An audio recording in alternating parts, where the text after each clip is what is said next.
no kapotu daga tewa le ABC ine te shiwa utte amnya le la ta ko suko di lo duga te mi MC ya bwa ba ta mi ba poko ba ata ine ita so ko mo ka shula poko lo te mi ala poko ta amnya le ka ba mi wala pa la pota si go we do ka mi ala si poko lo mi le chi poko po du te mi ala ka shula wa le poko ke chi la ta ko suko di lo ni te mi ala poko ba ka se dai Andayanaမျိုးမရှိဘူးလို့ပြောပါတယ်။အပေါ်ရလာတာတလို့ပေါ်ရလာတာပါ။အမြဲလဲလော။ပထမဒီဘက်ကနေ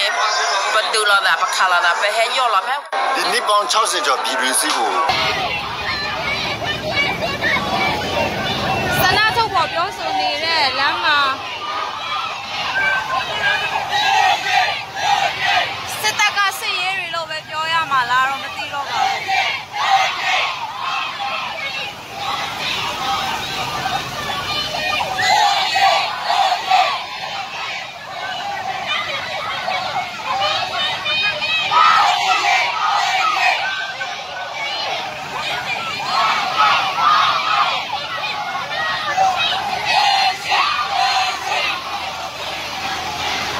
ရှောင်းမိဘပြည်သူတွေဆန္ဒပြနေတဲ့အချိန်မှာ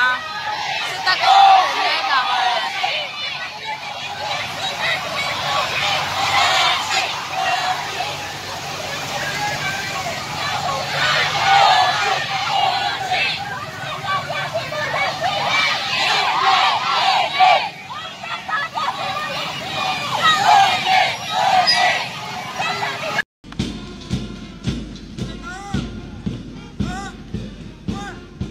ငင်းငင်းလုပ်ငန်းစဉ်တွေမှာပါဝင်ပတ်သက်သူတွေအနေနဲ့ဒဏ်နှုညီများမှုတရားမျှတမှုအပြန်အလှန်သိမှတ်ပြုမှုတို့ဖြင့်ပြည်ထောင်စုအကျိုးကိုဆေးဆူပြီးစိတ်ရင်းစေနာမှန်နဲ့ပူးပေါင်းဆောင်ရွက်ဖို့လိုအပ်တယ်လို့ KNU KNLA ကရင်ငင်းချင်းကောင်စီဒုတိယဥက္ကဋ္ဌဒုတိယဗိုလ်ချုပ်ကြီးစောထုတ်လေးကပြောလိုက်ပါတယ်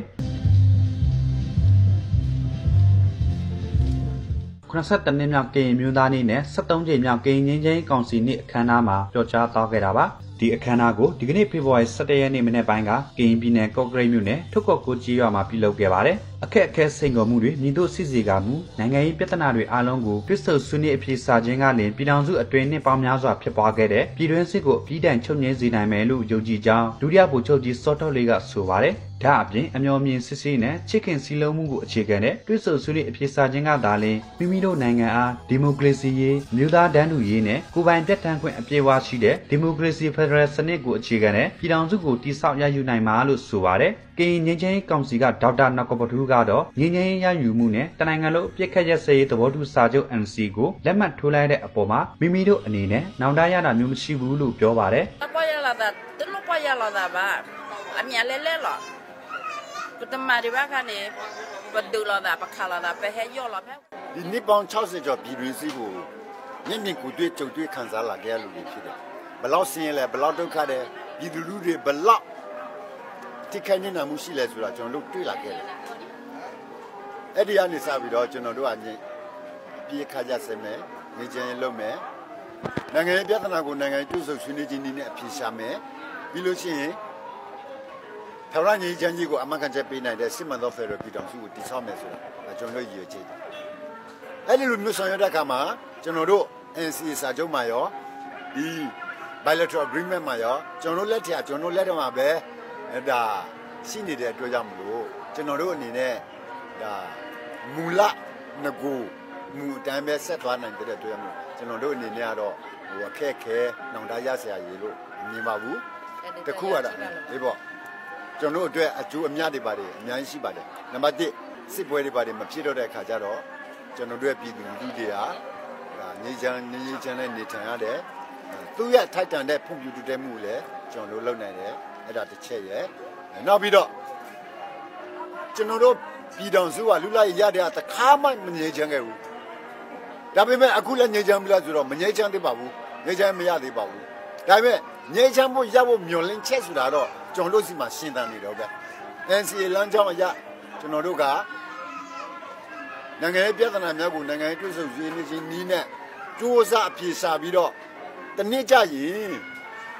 ငြိမ်းချမ်းရေးကိုအတိအတန့်ခိုင်မာရည်တည်ပေးနိုင်မဲ့ကျွန်တော်တို့နိုင်ငံရဲ့ဒီမိုကရေစီဖက်ဒရယ်ပြည်ထောင်စုစနစ်ကိုတည်ဆောက်ရယူနိုင်မယ်ဆိုတာကိုကျွန်တော်တို့ကတော့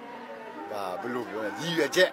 ညွန်လင်းချက်ကတော့အများအားအပြည့်အဝရှိလို့အနေနဲ့ကတော့စစ်ဆက်သွားဖို့အင်အားတွေများရှိပါတယ်။ဝန်ထမ်းရစားမရှိပါဘူး။ မတော်စီပြောကတပိကစနမှာလည်းလည်းဒီကန်ဆောင်ပြီးတော့ဒီလိုအလေးပြတဲ့တဆင်လာတော့အမလေးစီပြောကူစားပြု ဒီကနေ့အခမ်းအနားမှာတော့ကရင်ငင်းချင်းကောင်စီတပ်ဖွဲ့ကစစ်ကြောင်း9ကြောင်းနဲ့စေပြချစ်တက်လေးပြုခဲ့ကြပါတယ်။ကရင်ငင်းချင်းကောင်စီဟာ2009ခုနှစ်က KNU ကရင်အမျိုးသားအစည်းအရုံးတပ်မဟာ9ကနေခွတ်ထွက်လာတဲ့အဖွဲ့ဖြစ်ပြီးတနင်္ဂနွေလုံးပြစ်ခတ်ရဲစေးစာချုပ် NCA ကိုလက်မှတ်ရေးထိုးထားတဲ့ကရင်လက်နက်ကိုင်အဖွဲ့3ဖွဲ့နဲ့တပ်ဖွဲ့အပါအဝင်ဖြစ်ပါတယ်။